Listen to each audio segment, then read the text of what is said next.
નમસ્કાર વિદ્યાર્થી મિત્રો, બંધારણના મોસ્ટ આઈએમપી પ્રશ્નો ભાગ 13માં આપનું હાર્દિક સ્વાગત છે. જોઈએ પ્રશ્ન નંબર 301. ઈસવીસન 1976માં બંધારણના 42માં સુધારા દ્વારા આમુખમાં કયા શબ્દો ઉમેરવામાં આવ્યા? તો આપણો જવાબ રહેશે ઓપ્શન સી, બંને શબ્દો ઉમેરવામાં આવ્યા. સમાજવાદી અને બિનસાંપ્રદાયિક આ બંને શબ્દો ઉમેરવામાં આવ્યા 1976ના બંધારણના 42માં સુધારામાં. 42માં સુધારામાં બીજું શું ઉમેરવામાં આવ્યું તો જોઈએ તો કે શું સુધારા કરવામાં આવ્યા. તો 42મો બંધારણીય સુધારો 1976માં કરવામાં આવ્યો. આ સુધારા અંતર્ગત અનુચ્છેદ 52માં સુધારો કરવામાં આવ્યો. અનુચ્છેદ 52માં સુધારો કરવામાં આવ્યો, જેવા મોટાભાગના સુધારા સ્વર્ણસિંહ સમિતિની સલાહ મુજબ કરાયા. આમુખના 3 શબ્દો ઉમેરવામાં આવ્યા. કેટલા શબ્દો? 3 શબ્દો ઉમેરવામાં આવ્યા. 1 સમાજવાદી, બિનસાંપ્રદાયિક અને 3 અખંડિતતા. અનુચ્છેદ 51A માં મૂળભૂત ફરજો ઉમેરવામાં આવી અને અનુચ્છેદ 74માં કેબિનેટની સલાહ રાષ્ટ્રપતિ માટે બંધન કરતા બનાવાઈ. આગળ જોઈએ તો ભાગ 14 42માં બંધારણીય સુધારામાં ઉમેરવામાં આવ્યો અને 1971ની વસ્તી ગણતરીના આધાર પર લોકસભા અને વિધાનસભાની બેઠકોને 2011 સુધી સ્થગિત કરાઈ. જોઈએ નેક્સ્ટ પ્રશ્ન. તારીખ 22 જુલાઈ 1947ના રોજ મળેલ ભારતની બંધારણ સભામાં ભારતીય રાષ્ટ્રધ્વજની પસંદગી અંગેનો ઠરાવ કોના દ્વારા રજૂ કરવામાં આવ્યો?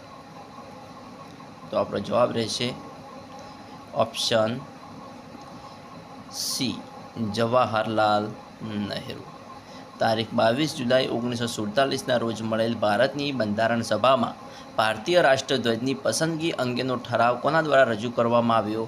તો જવાહરલાલ નહેરુ દ્વારા. વિદ્યાર્થી મિત્રો, 22 જુલાઈ 1947ના રોજ મળેલ ભારતની બંધારણ સભામાં ભારતીય રાષ્ટ્રધ્વજની પસંદગી અંગેનો ઠરાવ જવાહરલાલ નહેરુ દ્વારા રજૂ કરવામાં આવ્યો, જ્યારે તેની રચના પિંગલી વેંકૈયા દ્વારા કરવામાં આવી હતી. આ ધ્વજ આડા 3 રંગના પટ્ટા ધરાવે છે. કેટલા? 3 રંગના પટ્ટા ધરાવે છે, જેમાં ઉપરનો પટ્ટો ઘેરો કેસરી, વચ્ચે સફેદ અને નીચે લીલો રંગ હોય છે. કેન્દ્રમાં ઘેરા વાદળી રંગનું 24 આરા ધરાવતું ચક્ર આવેલું છે કે જે અશોક ચક્ર તરીકે ઓળખાય છે. આ અશોક ચક્ર સારનાથના સિંહાકૃતિવાળા અશોક સ્તંભમાંથી લેવામાં આવેલ છે. અશોક ચક્રનો વ્યાસ સફેદ પટ્ટાની પહોળાઈના 3/4 ભાગ જેટલો હોય છે. આ ધ્વજની પહોળાઈ અને લંબાઈનું પ્રમાણ 2:3નો ગુણોત્તર હોય છે. કેટલું હોય છે? તો કે 2:3નું ગુણોત્તર પ્રમાણ હોય છે. આ ધ્વજ ભારતીય સૈન્યનો યુદ્ધ ધ્વજ પણ ગણાય છે અને તમામ સૈનિક છાવણીઓ પર દરરોજ ફરકાવવામાં આવે છે. જોઈએ નેક્સ્ટ પ્રશ્ન. કોઈપણ ક્ષેત્રને અનુસૂચિત ક્ષેત્ર જાહેર કરવાની સત્તા કોને હોય છે? કોઈપણ ક્ષેત્રને અનુસૂચિત ક્ષેત્ર જાહેર કરવાની સત્તા કોને હોય છે? તો આપણો જવાબ રહેશે ઓપ્શન બી, રાષ્ટ્રપતિને હોય છે. કોને હોય છે? રાષ્ટ્રપતિને હોય છે. રાષ્ટ્રપતિ હુકમ જારી કરીને કોઈપણ વિસ્તારને અનુસૂચિત વિસ્તાર તરીકે જાહેર કરી શકે છે અને આવા વિસ્તારો બિહાર, ગુજરાત, મધ્યપ્રદેશ અને તમિલનાડુમાં આવેલા છે. જોઈએ નેક્સ્ટ પ્રશ્ન. રાજ્યસભાના 1/3 સભ્યો કેટલા વર્ષે નિવૃત્ત થાય છે? તો આપણો જવાબ રહેશે ઓપ્શન એ, 2 વર્ષે. રાજ્યસભાના 1/3 સભ્યો દર 2 વર્ષે નિવૃત્ત થાય છે. રાજ્યસભા એક કાયમી સંસ્થા છે અને તેનું વિસર્જન થતું નથી. જો કે દર બીજા વર્ષે 1/3 સભ્યો નિવૃત્ત થાય છે અને તેમના સ્થાને નવા ચૂંટાયેલા સભ્યો આવે છે. દરેક સભ્ય 6 વર્ષની મુદ્દત માટે ચૂંટાય છે. ભારતના ઉપરાષ્ટ્રપતિ રાજ્યસભાના હોદ્દેદાર અધ્યક્ષ છે. જોઈએ નેક્સ્ટ પ્રશ્ન. અનુસૂચિત જાતિઓના રાષ્ટ્રીય આયોગના સંદર્ભમાં નીચેના પૈકી કયો વિધાનો સત્ય છે? તો આપણો જવાબ રહેશે ઓપ્શન ડી, તમામ સાચા છે. આપણો જવાબ રહેશે ઓપ્શન ડી, તમામ સાચા છે. એટલે કે તે બંધારણીય સંસ્થા છે તેના સભ્યોની સેવાની શરતો ભારતના રાષ્ટ્રપતિ દ્વારા નક્કી કરવામાં આવે છે, એ પણ સાચું છે. જ્યારે આયોગે એંગ્લો ઇન્ડિયન સમુદાય માટે બંધારણીય અને અન્ય કાનૂની સુરક્ષાને લગતી તમામ બાબતોની તપાસ કરવાની છે, આ પણ વિધાન સાચું છે. એટલે તમામ વિધાન આપણા સાચા છે. અનુસૂચિત જાતિઓના રાષ્ટ્રીય આયોગના સંદર્ભમાં નીચેના પૈકી તમામ વિધાનો સાચા છે. જોઈએ નેક્સ્ટ પ્રશ્ન. નીચેનામાંથી કોનો સમાવેશ સંસદમાં થતો નથી? તો મિત્રો જોઈએ તો લોકસભાનો સંસદમાં સમાવેશ થાય છે, રાજ્યસભાનો પણ થાય છે, રાષ્ટ્રપતિનો પણ થાય છે. તો આપણો જવાબ રહેશે ઓપ્શન ડી, રાષ્ટ્રપતિનો સમાવેશ સંસદમાં થતો નથી. રાષ્ટ્રપતિનો સમાવેશ સંસદમાં થતો નથી, જ્યારે લોકસભા, રાજ્યસભા અને રાષ્ટ્રપતિનો સમાવેશ સંસદમાં થાય છે. જોઈએ નેક્સ્ટ પ્રશ્ન. લશ્કરની ત્રણેય સેના કયા ખાતા નીચે આવે છે? તો આપણો જવાબ રહેશે ઓપ્શન ડી, સંરક્ષણ ખાતા નીચે આવે છે. લશ્કરની ત્રણેય સેના સંરક્ષણ ખાતા નીચે આવે છે. લશ્કરની ત્રણ સેના કઈ? તો એક થળ સેના,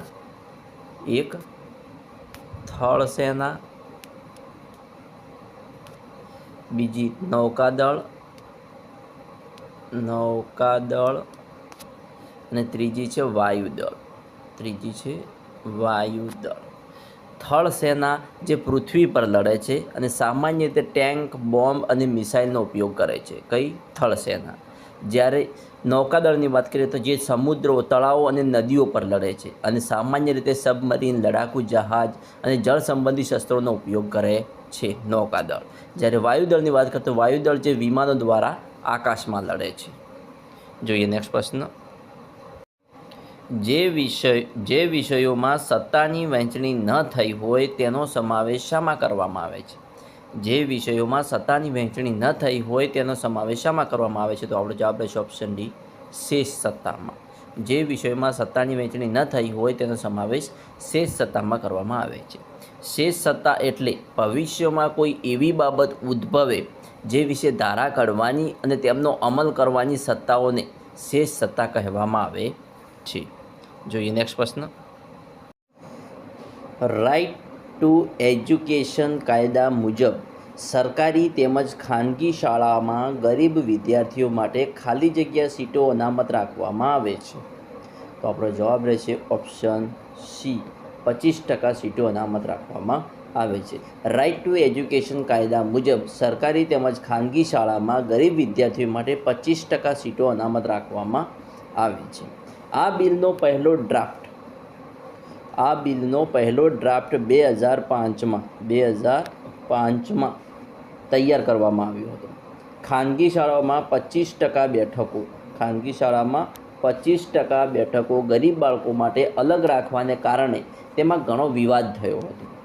જો કે કેન્દ્રીય શિક્ષણ સલાહકાર બોર્ડની પેટા સમિતિ જેણે બિલનો ડ્રાફ્ટ તૈયાર કર્યો હતો તેણે આ જોગવાઈને લોકશાહી અને સમાનતાવાદી સમાજ બનાવવા માટે એક મહત્વપૂર્ણ પૂર્વ શરત ગણાવી હતી.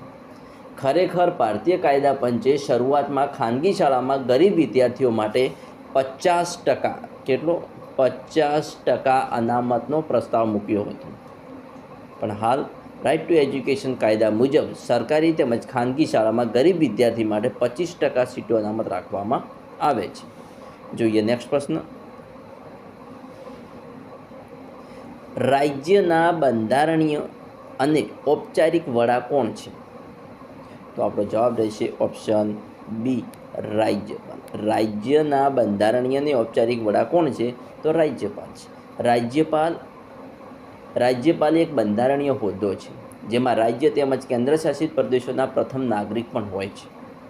ભારતીય સંવિધાનના આર્ટિકલ 154 રાજ્યની કારોબારી સત્તા મુજબ રાજ્યપાલ અને ઉપરાજ્યપાલને સત્તા આપવામાં આવી છે. રાજ્યોનો તમામ વહીવટ રાજ્યપાલના નામે ચાલે છે. તેઓ મુખ્યમંત્રીની સલાહ મુજબ રાજ્યના પ્રધાનમંડળની રચના કરે છે. જોઈએ નેક્સ્ટ પ્રશ્ન. વર્તમાન કાયદામાં સુધારો કરવાનું, નવા કાયદા કરવાનું તેમજ જૂના અને અપ્રસ્તુત કાયદાઓને રદ કરવાનું કાર્ય કોણ કરે છે? તો જવાબ છે ઓપ્શન એ, સંસદ કરે છે. વર્તમાન કાયદામાં સુધારા કરવાનું, નવા કાયદા કરવાનું તેમજ જૂના અને અપ્રસ્તુત કાયદાઓને રદ કરવાનું કાર્ય કોણ કરે છે? તો સંસદ કરે છે. પ્રજાસત્તાક ભારતની સંસદ એ પ્રજાસત્તાક ભારતમાં કાયદા ઘડનારી સર્વોચ્ચ સભા છે. માત્ર સંસદ જ કાયદા ઘડવા અંગે સર્વોપરિતા ધરાવે છે અને તેથી ભારતમાં તમામ રાજકીય માળખા પર તેની અંતિમ સત્તા રહેલી છે. સંસદમાં ઉપલું ગૃહ રાજ્યસભા, નીચલું ગૃહ લોકસભા સાથે 2 ગૃહો છે. બંને ગૃહો નવી દિલ્હીમાં સંસદ ભવનમાં જુદા જુદા ખંડોમાં મળે છે. બંને ગૃહના સભ્ય સામાન્ય રીતે સંસદ સભ્ય, સાંસદ કે MP તરીકે ઓળખાય છે. સંસદ 788 સંસદ સભ્યો ધરાવે છે. કેટલા? 788 સભ્યો ધરાવે છે. મહત્તમ 795 હોઈ શકે. મહત્તમ કેટલા હોઈ શકે? 795 હોઈ શકે. જેઓ દુનિયામાં સૌથી વધારે લોકતાંત્રિક મતદાતાઓને અને દુનિયાના તમામ દેશોમાં સૌથી વધુ પારરાષ્ટ્રીય લોકતાંત્રિક મતદારોને સેવા આપે છે. જોઈએ નેક્સ્ટ પ્રશ્ન. 42માં બંધારણીય સુધારા દ્વારા ભારતના બંધારણના આમુખમાં કયા પદનો ઉમેરો કરવામાં આવ્યો છે? આગળના પ્રશ્ન 301માં આપણે જોયું એ જ કે 42માં બંધારણીય સુધારો 1976માં થયો. 42માં બંધારણ ક્યારે થયો? 1976માં. આ સુધારા અંતર્ગત અનુચ્છેદ 52માં સુધારો કરવામાં આવ્યો, જેમાં મોટાભાગના સુધારા સ્વર્ણસિંહ સમિતિની સલાહ મુજબ કરાયા. આમુખમાં 3 શબ્દો ઉમેરાયા: સમાજવાદી, સાંપ્રદાયિક, બિનસાંપ્રદાયિક અને અખંડિતતા શબ્દ ઉમેરવામાં આવ્યો છે. આપણા જવાબ રહેશે ઓપ્શન સમાજવાદી અને બિનસાંપ્રદાયિક અહીંયા રહે છે. લોકશાહી અને સાર્વભૌમ નહીં આવે. અનુચ્છેદ 51A માં 42માં બંધારણીય સુધારામાં અનુચ્છેદ 51A માં મૂળભૂત ફરજો ઉમેરવામાં આવી. શેમાં? 51A માં. અને અનુચ્છેદ 74માં કેબિનેટની સલાહ રાષ્ટ્રપતિ માટે બંધન કરતા બનાવાઈ. ભાગ 14 42માં બંધારણીય સુધારામાં ઉમેરવામાં આવ્યો અને 1971ની વસ્તી ગણતરીના આધાર પર લોકસભા અને વિધાનસભાની બેઠકોને 2011 સુધી સ્થગિત કરાઈ. જોઈએ નેક્સ્ટ પ્રશ્ન. માનનીય રાષ્ટ્રપતિની ચૂંટણી માટેની લાયકાત સંવિધાનના કયા આર્ટિકલમાં જણાવવામાં આવેલ છે? તો જોઈએ તો આપણો જવાબ રહેશે ઓપ્શન સી, આર્ટિકલ 58(1) પૈકી 2માં. રાષ્ટ્રપતિની લાયકાતો વિશે જોઈએ તો કે તે ભારતનો નાગરિક હોવો જોઈએ, 35 વર્ષ પૂર્ણ કરેલો હોવો જોઈએ, લોકસભાના સભ્ય બની શકે તેટલી યોગ્ય ધરાવતો હોવો જોઈએ અને કોઈ પણ પ્રકારનો લાભનો હોદ્દો ધરાવતા ના હોવા જોઈએ કે સરકારી કર્મચારી ના હોવા જોઈએ. જે રાષ્ટ્રપતિના લાયકાત જોઈએ. નેક્સ્ટ પ્રશ્ન. રાષ્ટ્રપતિને અનુચ્છેદ 60 પ્રમાણે તેમના હોદ્દા માટે શપથ કોણ લેવડાવે છે? તો આપણો જવાબ રહેશે ઓપ્શન સી, સર્વોચ્ચ અદાલતના મુખ્ય ન્યાયમૂર્તિ. રાષ્ટ્રપતિને અનુચ્છેદ 60 પ્રમાણે તેમના હોદ્દા માટે શપથ કોણ લેવડાવે છે? તો સર્વોચ્ચ અદાલતના મુખ્ય ન્યાયમૂર્તિ શપથ લેવડાવે છે. જોઈએ નેક્સ્ટ પ્રશ્ન. ભારતના બંધારણની વિશેષતા અંગે નીચેના પૈકી કઈ બાબત સુસંગત છે? તો આપણો જવાબ રહેશે ઓપ્શન સી, સંસદ અને ન્યાયપાલિકા બંને પોતપોતાના ક્ષેત્રમાં સર્વોચ્ચ છે. ભારતના બંધારણની વિશેષતા અંગે જોઈએ તો કે સંસદ અને ન્યાયપાલિકા બંને પોતપોતાના ક્ષેત્રના સર્વોચ્ચ છે. જોઈએ નેક્સ્ટ પ્રશ્ન. કાયદા માટેની દરખાસ્તને શું કહેવાય? કાયદા માટેની દરખાસ્તને શું કહેવાય? તો આપણો જવાબ રહેશે ઓપ્શન સી, ખરડો. ખરડો એટલે કે વિધેયક કહેવામાં આવે છે. કાયદા માટેની દરખાસ્તને શું કહેવામાં આવે છે? ખરડો અથવા વિધેયક. કાયદા માટેની દરખાસ્ત એટલે ખરડો અથવા વિધેયક. ખરડાના 2 પ્રકારો છે, સામાન્ય ખરડો અને નાણાકીય ખરડો. સામાન્ય ખરડો સંસદમાં રજૂ કરતાં પહેલાં લોકસભામાં સ્પીકરની અને રાજ્યસભામાં અધ્યક્ષની પરવાનગી મેળવવી પડે છે. સામાન્ય ખરડો સંસદના બંને ગૃહોમાંથી કોઈપણ ગૃહમાં રજૂ થઈ શકે છે. સામાન્ય ખરડો રાષ્ટ્રપ્રમુખ પાસે સહી માટે મોકલવામાં આવે તે પહેલાં તેને બંને ગૃહમાં 3 વાંચનમાંથી પસાર કરવો પડે છે. નાણાકીય ખરડાની વાત કરીએ તો નાણાકીય ખરડો રાષ્ટ્રપ્રમુખની પૂર્વ મંજૂરીથી પ્રથમ લોકસભામાં રજૂ કરવામાં આવે છે અને કોઈ પણ ખરડો નાણાકીય ખરડો છે કે કેમ તે માત્ર લોકસભાના સ્પીકર જ નક્કી કરે છે. લોકસભાએ પસાર કર્યા પછી જ નાણાકીય ખરડાને રાજ્યસભામાં મોકલવામાં આવે છે. રાજ્યસભા નાણાકીય ખરડો લોકસભામાં પરત ન કરે તો પણ તે પસાર થયેલો ગણાય છે. જોઈએ નેક્સ્ટ પ્રશ્ન. પંચાયતોની ચૂંટણીને લગતી તમામ બાબતો પર કાયદો બનાવવાની સત્તા કોની પાસે છે? પંચાયતોની ચૂંટણીને લગતી તમામ બાબતો પર કાયદો બનાવવાની સત્તા કોની પાસે છે? તો આપણો જવાબ છે ઓપ્શન બી, રાજ્ય વિધાનમંડળ પાસે. કોના પાસે? રાજ્ય વિધાનમંડળ પાસે. ઓપ્શન બી આપણો સાચો રહેશે, રાજ્ય વિધાનમંડળ પાસે. જોઈએ નેક્સ્ટ પ્રશ્ન. રાજ્ય લોકસેવા આયોગના સ્ટાફની સેવા શરતો અંગેની જોગવાઈ કોણ નક્કી કરે છે? રાજ્ય લોકસેવા આયોગના સ્ટાફની સેવા શરતો અંગેની જોગવાઈઓ કોણ નક્કી કરે છે? તો આપણો જવાબ રહેશે ઓપ્શન ડી, માનનીય રાજ્યપાલશ્રી નક્કી કરે છે. કોણ કરે છે? માનનીય રાજ્યપાલશ્રી. ગુજરાત રાજ્યની 1 મે 1960ના દિને સ્થાપના થઈ ત્યારે ગુજરાત જાહેર સેવા આયોગ અસ્તિત્વમાં આવેલ છે. ગુજરાત જાહેર સેવા આયોગ ક્યારે અસ્તિત્વમાં આવેલ છે? ગુજરાતની સ્થાપનાના સમયથી. બંધારણની કલમ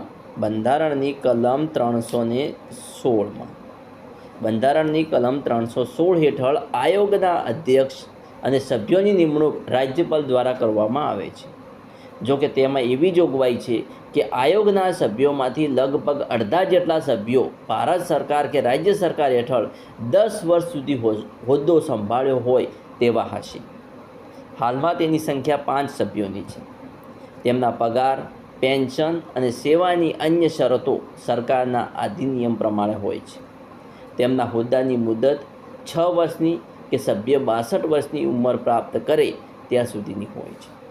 6 વર્ષ અથવા 62 વર્ષની ઉંમર સુધી. કલમ 317 આયોગના અધ્યક્ષ અથવા સભ્યને ગેરવર્તણૂક માટે હોદ્દા ઉપરથી દૂર કરી શકાય છે. આયોગના સચિવાલય માટે અધિકારીઓની નિમણૂક કરવાની જોગવાઈ પણ છે. જોઈએ નેક્સ્ટ પ્રશ્ન. નીચેના પૈકી કયા દેશનું બંધારણ વિશ્વનું સૌથી લાંબુ સર્વગ્રાહી લિખિત બંધારણ ગણવામાં આવે છે? તો મિત્રો આ સવાલનો જવાબ દરેક વિદ્યાર્થી મિત્રોને આવડવો જોઈએ. આપણો જવાબ છે ઓપ્શન ડી, ભારત. ભારત દેશનું બંધારણ વિશ્વનું સૌથી લાંબુ સર્વગ્રાહી લિખિત બંધારણ ગણવામાં આવે છે. જોઈએ નેક્સ્ટ પ્રશ્ન. વાણી સ્વાતંત્રતાના અધિકારની જોગવાઈ સંવિધાનની કઈ ધારામાં કરવામાં આવેલી છે? વાણી સ્વતંત્રતા અધિકારની જોગવાઈ સંવિધાનની કઈ ધારામાં કરવામાં આવેલી છે? તો આપણો જવાબ રહેશે ઓપ્શન બી, અનુચ્છેદ 19માં. 1948માં અપનાવવામાં આવેલ સંયુક્ત રાષ્ટ્ર સંઘના માનવ અધિકારોની સાર્વત્રિક ઘોષણા કલમ 19માં પૂરી પાડે છે કે દરેક વ્યક્તિને અભિપ્રાય અને અભિવ્યક્તિની સ્વતંત્રતાનો અધિકાર છે. આ અધિકારમાં દખલગીરી વિના અભિપ્રાય રાખવાની અને કોઈપણ માધ્યમ દ્વારા અને સરહદોને ધ્યાનમાં લીધા વિના માહિતી અને વિચારો શોધવાની, પ્રાપ્ત કરવાની અને પ્રસારિત કરવાની સ્વતંત્રતાનો સમાવેશ થાય છે. જોઈએ નેક્સ્ટ પ્રશ્ન. રાજ્યસભામાં દર ખાલી જગ્યા, વિદ્યાર્થી મિત્રો અહીંયા ટાઈપિંગ મિસ્ટેક છે. જોઈએ તો રાજ્યસભામાં દર 2 વર્ષે ચૂંટણી યોજાય છે. રાજ્યસભામાં દર 2 વર્ષે ચૂંટણી યોજાય છે. જોઈએ નેક્સ્ટ પ્રશ્ન. નીચેના પૈકી ભારતના બંધારણની કઈ જોગવાઈઓ સંઘ અને રાજ્ય હેઠળની સેવાઓ બાબતે છે? તો આપણો જવાબ રહેશે ઓપ્શન ઓપ્શન એ અનુચ્છેદ 308થી 323. ભાગ 14માં અનુચ્છેદ 308થી 323માં સંઘ અને રાજ્યોને આધીન સેવાઓની જોગવાઈઓ કરવામાં આવેલી છે. જોઈએ નેક્સ્ટ પ્રશ્ન. ભારત સંઘના કેટલામાં રાજ્ય તરીકે ગુજરાતની સ્થાપના થઈ હતી? તો આપણો જવાબ રહેશે ઓપ્શન સી 15માં. ભારત સંઘના 15મા રાજ્ય તરીકે ગુજરાતની સ્થાપના થઈ હતી. ગુજરાત રાજ્યની સ્થાપના 1 મે 1960ના રોજ થઈ હતી. જે બૃહદ મુંબઈ રાજ્યમાંથી ગુજરાતી બોલાતી હોય તેવા વિસ્તારો અલગ પાડીને કરવામાં આવી હતી.